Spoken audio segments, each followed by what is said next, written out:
وأصحابه وسلم تسليما كثيرا أما بعد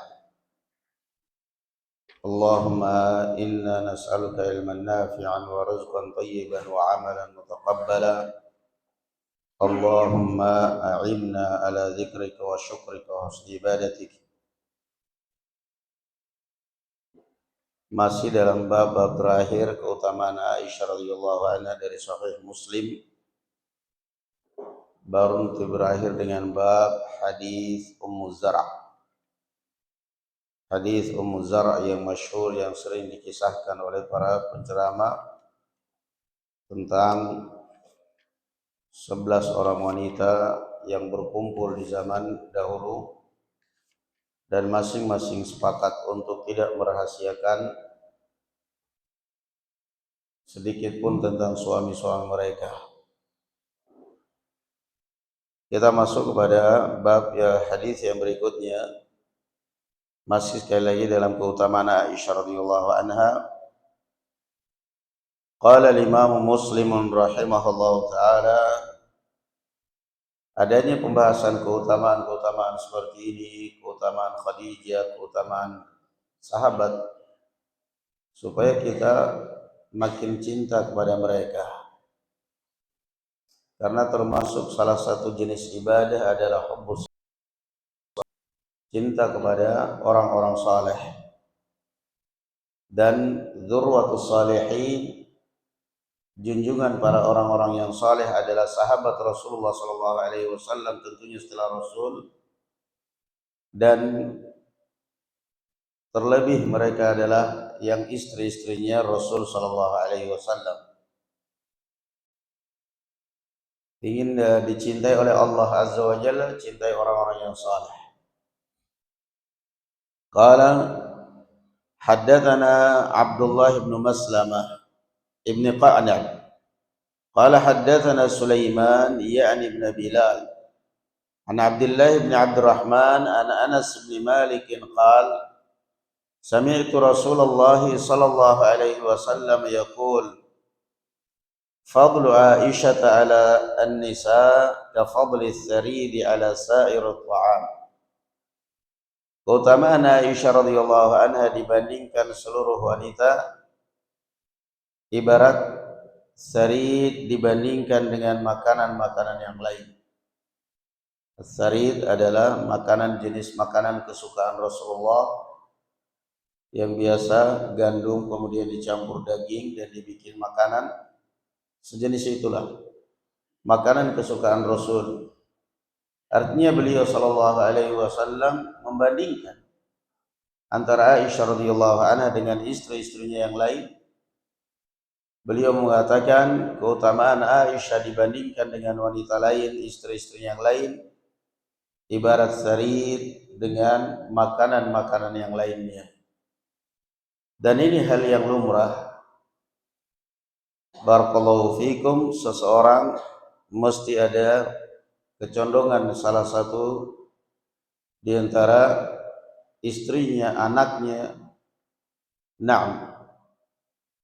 Rasulullah sallallahu alaihi wasallam mengatakan seperti itu. Dan kita sudah lewati kemarin hadis Hafsah dengan Aisyah radhiyallahu anha, bagaimana Hafsah radhiyallahu anha terbawa cemburu dan akhirnya berhasil mengakali Aisyah radhiyallahu anha.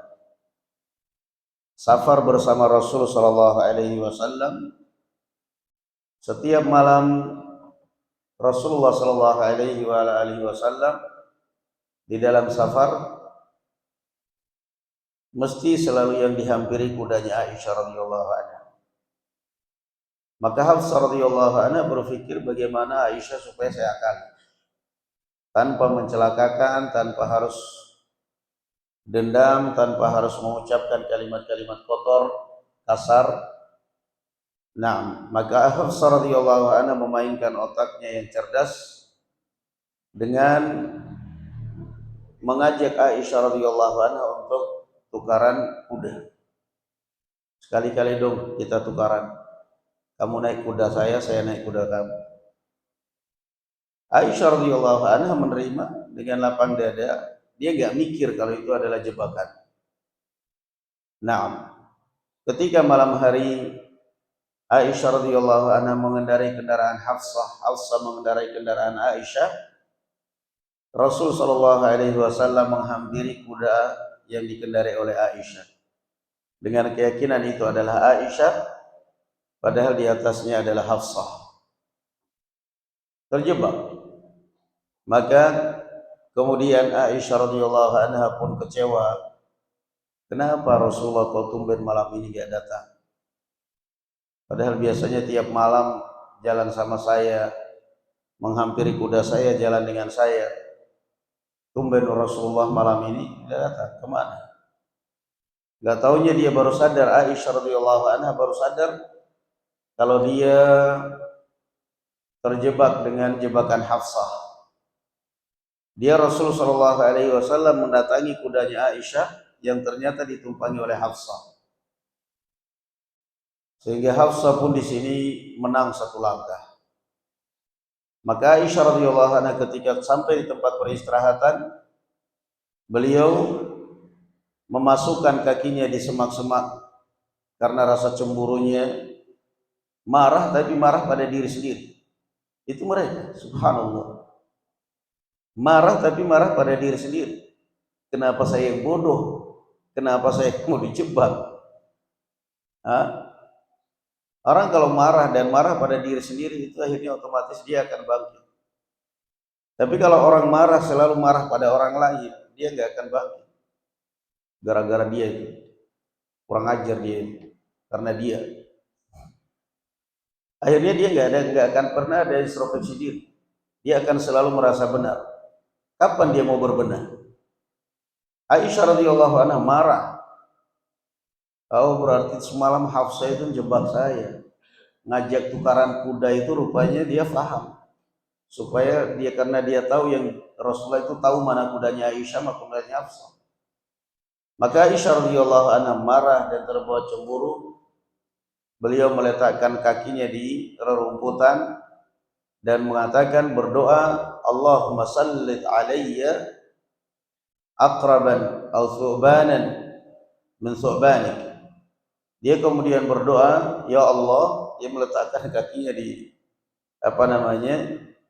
rerumputan dan mengatakan, ya Allah, biarkan kakiku dimakan sengat kalajengking atau disengat atau dipatok ular yang salah satu dari makhluk ciptaan. Nah, cari perhatian dari Rasul sallallahu alaihi wasallam, dan ini diucapkan Aisyah radhiyallahu anha bukan mendoakan kejelekan pada dirinya, melainkan karena faktor cemburu. Faktor cemburu, dan itu dimaklumi. Dan itu salah satu contoh bagaimana istri Rasul sallallahu alaihi wasallam cemburu tapi tetap kontrol. Kemudian hadis terakhir, qala haddatsana Abdullah ibn Abdurrahman. Terkadang saya langkai kalau cuma sanad. Saya menuju kepada yang lengkap. Qala haddatsana akhbarana Asbab, la. Qala akhbarana Abu Yaman.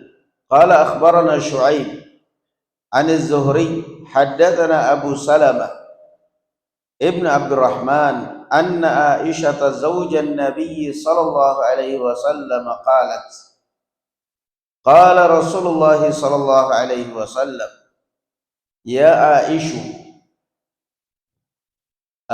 itu dipanggil oleh Rasul sallallahu alaihi wasallam ya Aisyah. Ini di dalam bahasa Arab dinamakan munada murakham. Munada al-murakham atau tarkhim, yakni memanggil orang dengan mengurangi namanya. Kalau di dalam bahasa kita, bahasa Indonesia, nggak ada kaidahnya. Seenaknya orang manggil lah, Abdul Aziz, Jis, Abdurrahman, Man, Dur. Pokoknya terserah kita aja lah pokoknya. Muhammad, Mo, Mat. Seenaknya kita aja lah. Ahmad, Mat.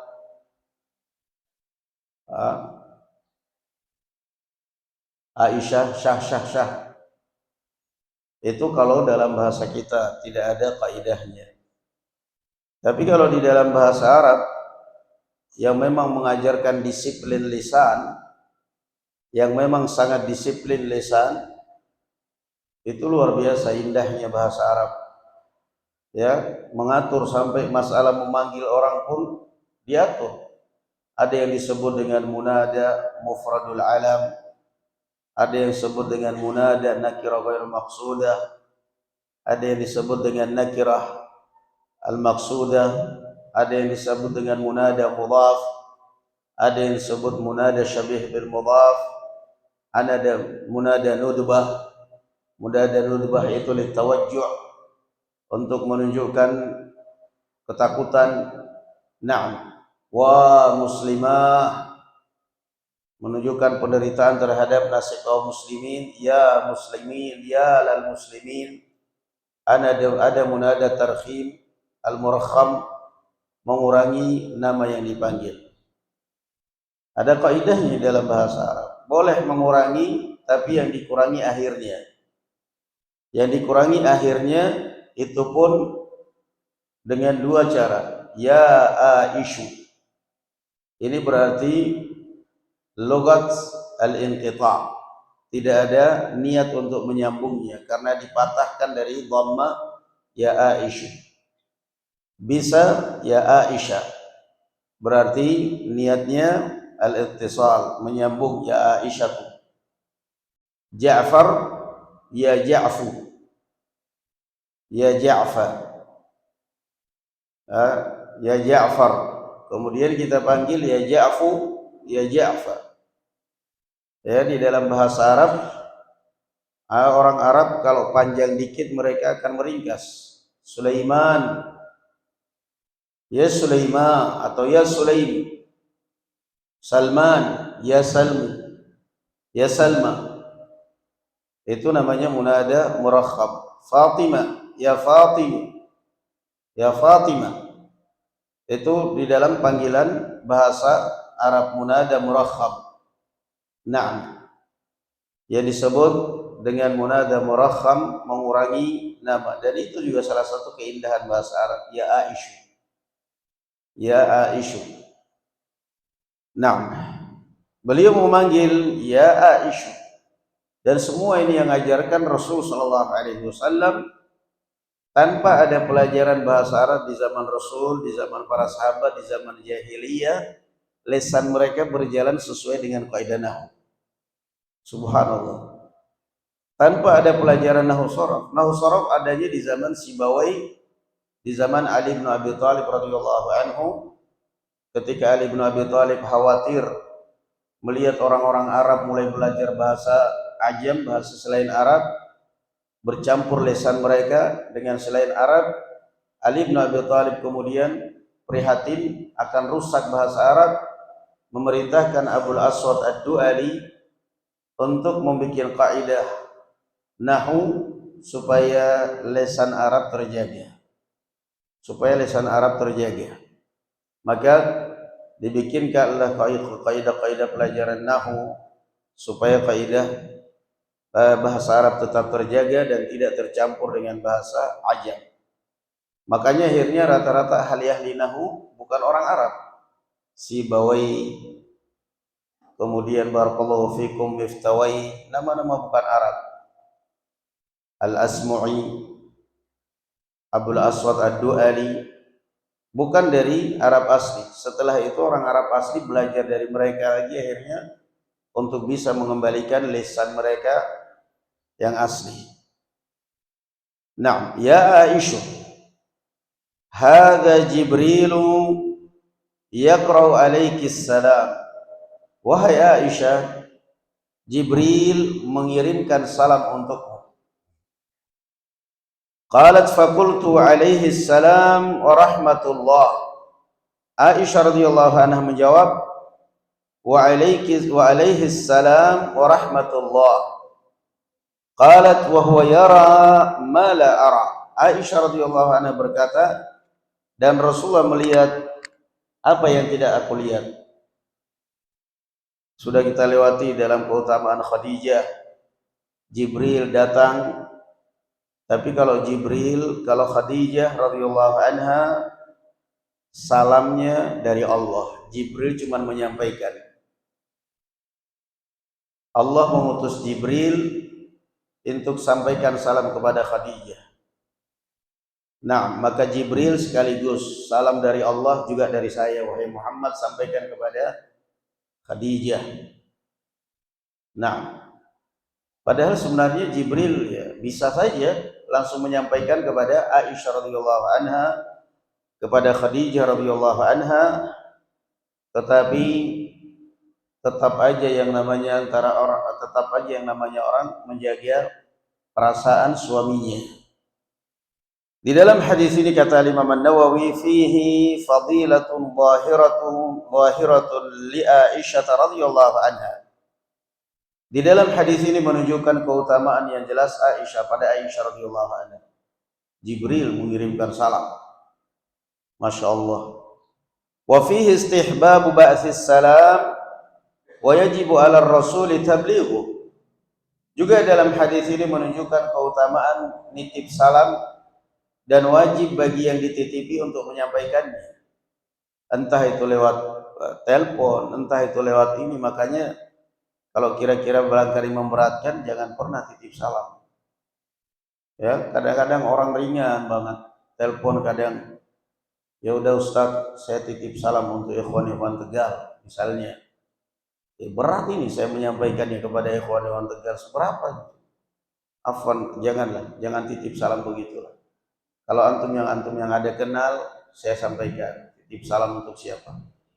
Tapi kalau kemudian sampaikan untuk ikhwan-ikhwan, untuk ini ya berat. Karena itu kewajiban kita, itu titipan.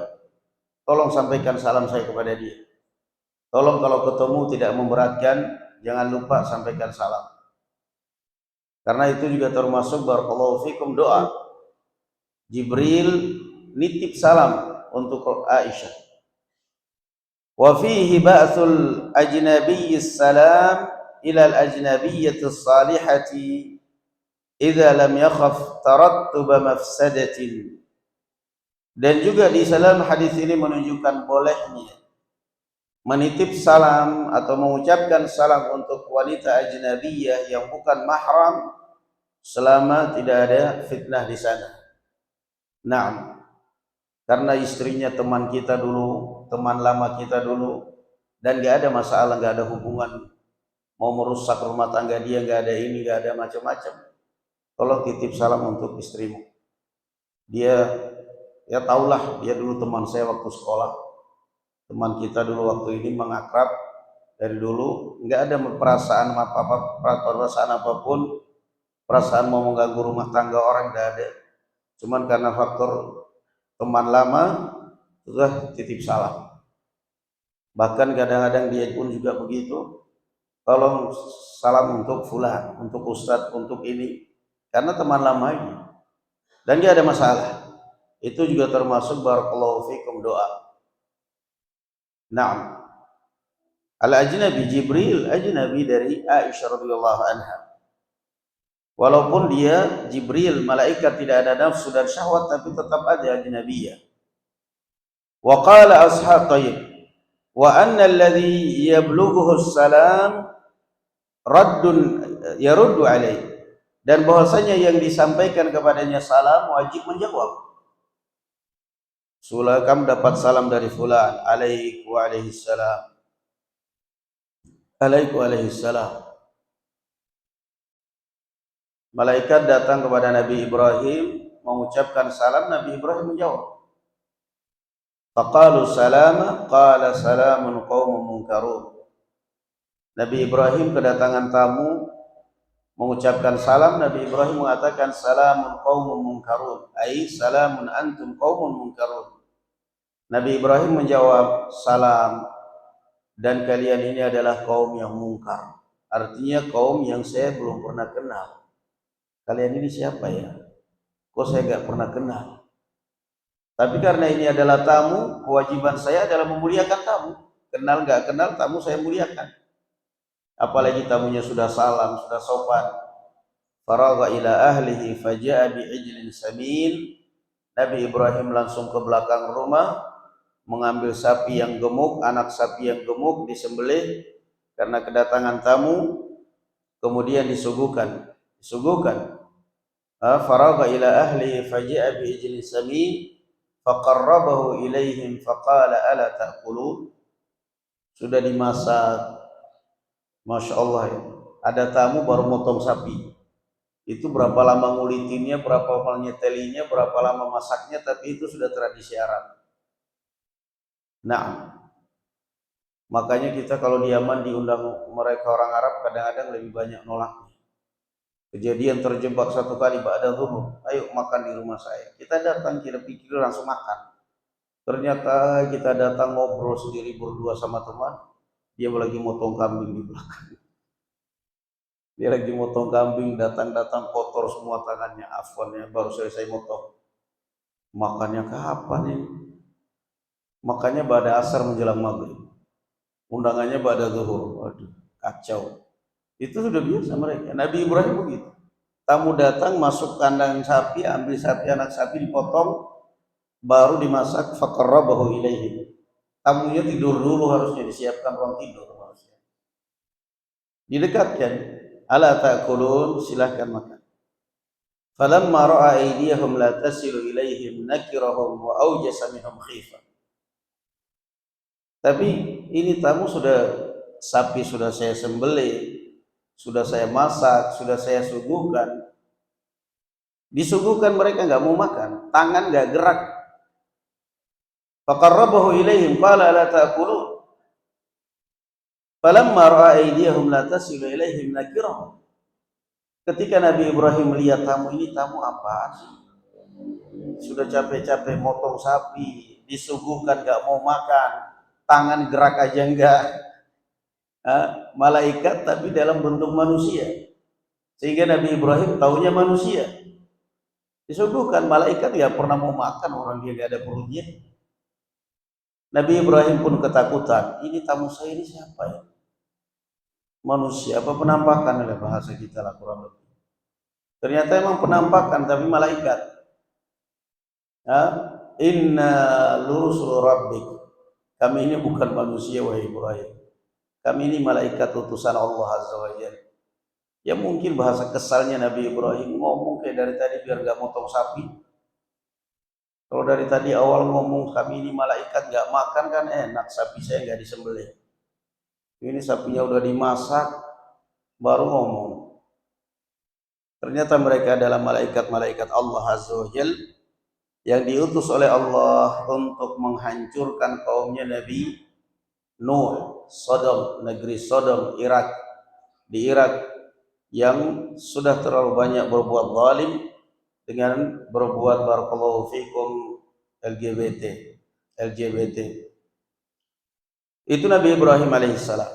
Qalu salam, mereka datang salam. Maka sunnah, bahkan kata Imam An-Nawawi, qala ashabuna wa hadha ar-radd wajibun 'ala al-fawr. Kata Imam An-Nawawi, bahkan dalam mazhab Syafi'iyah mereka mengatakan bahwa menjawab salam wajib disegerakan. Ketika disampaikan langsung dijawab. Qala wa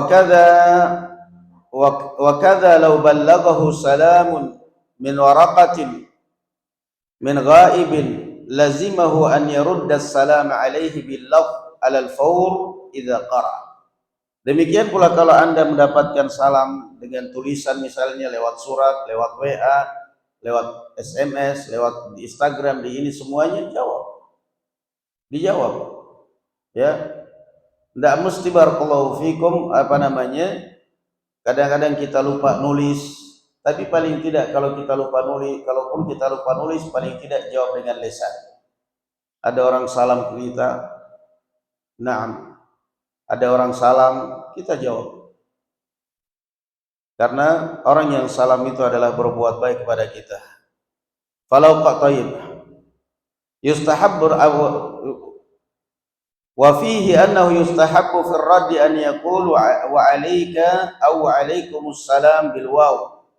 Falau qala 'alaykas salam aw 'alaykum ajza'ahu 'ala as-sahih wa kana Talil afdal.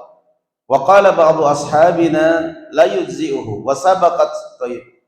Al-muhim anjuran menjawab salam dan juga anjuran mengirimkan salam, karena ini semua adalah menunjukkan persaudaraan. Kita nggak sempat ketemu, paling tidak titip salam. Dan akhirnya juga persahabatan tetap terjalin.